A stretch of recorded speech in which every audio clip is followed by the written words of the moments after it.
द्वापर के सबसे महान योद्धा भीष्म पितामह सरसैया पर पड़े सूर्य के उत्तरायण होने की प्रतीक्षा कर रहे थे। तभी उनके कानों में एक परिचित ध्वनि शहद घोलती हुई पहुंची। प्रणाम पितामह। भीष्म के सूख चुके होठों पर एक पांडवों की ओर से या कौरवों की ओर से? भीष्म पितामह ने कहा, कौरवों के कृत्यों पर चर्चा का तो कोई अर्थ ही नहीं रहा कन्हैया, पर क्या पांडवों की ओर से जो हुआ वो सही था?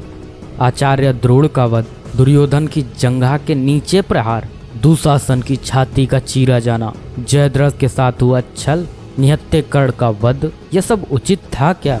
कृष्ण ने कहा, इसका उत्तर मैं कैसे दे सकता हूँ पितामह? इसका उत्तर तो उन्हें देना चाहिए जिन्होंने यह किया। उत्तर दे दुर्योधन का वध करने वाले भीम, उत्तर दे कर्ण और जयद्रथ का वध करने वाले अर्जुन।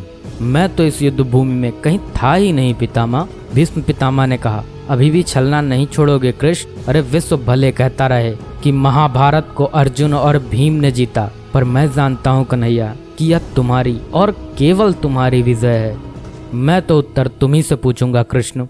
भीष्म पितामह के इतना कहते ही कृष्ण थोड़ा गंभीर स्वर में बोले, तो सुनिए पितामह, कुछ बुरा नहीं हुआ, कुछ अनैतिक नहीं हुआ, वही हुआ जो होना चाहिए। भीष्म पितामह ने कहा, या तुम कह रहे हो केशव, मर्यादा पुरुषोत्तम राम का अवतार कृष्ण कह रहा है? यह छल तो किसी युग में हमारे सनातन संस्कारों का अंग नहीं रहा, फिर यह उचित कैसे हुआ? कृष्ण ने कहा, इतिहास से शिक्षा ली जाती है पितामह, पर निर्णय वर्तमान की परिस्थितियों के आधार पर लेना पड़ता है।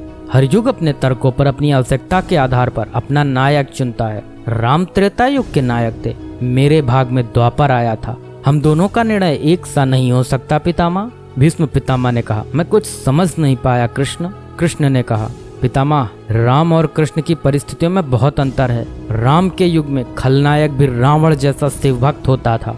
तब रावण जैसी नकारात्मक शक्ति के परिवार में भी विभीषण जैसे संत हुआ करते थे। तब बाली जैसे खलनायक के परिवार में भी तारा जैसी विदुषी स्त्रियां और अंगद जैसे सज्जन पुत्र होते थे। उस युग में खलनायक भी धर्म का ज्ञान रखता था, इसलिए राम ने उनके साथ कहीं छल नहीं किया। किंतु मेरे युग के भाग में कंस, जरासंध, दुर्योधन, दुशासन, शकुनी, जयद्रथ जैसे घोर पापी आए हैं।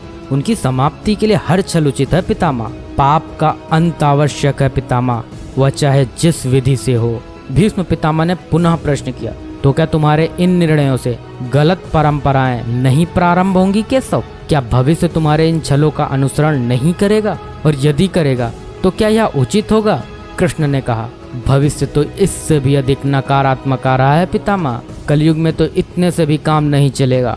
वहाँ मनुष्य को कृष्ण से भी अधिक कठोर होना होगा, नहीं तो धर्म समाप्त हो जाएगा। जब क्रूर और अनैतिक शक्तियाँ सत्य एवं धर्म का समूल नाश करने के लिए आक्रमण कर रही हों, तो नैतिकता अर्थहीन हो जाती है पितामह। तब महत्वपूर्ण होती है विजय, केवल विजय। भविष्य को यह सीखना ही होगा पितामह।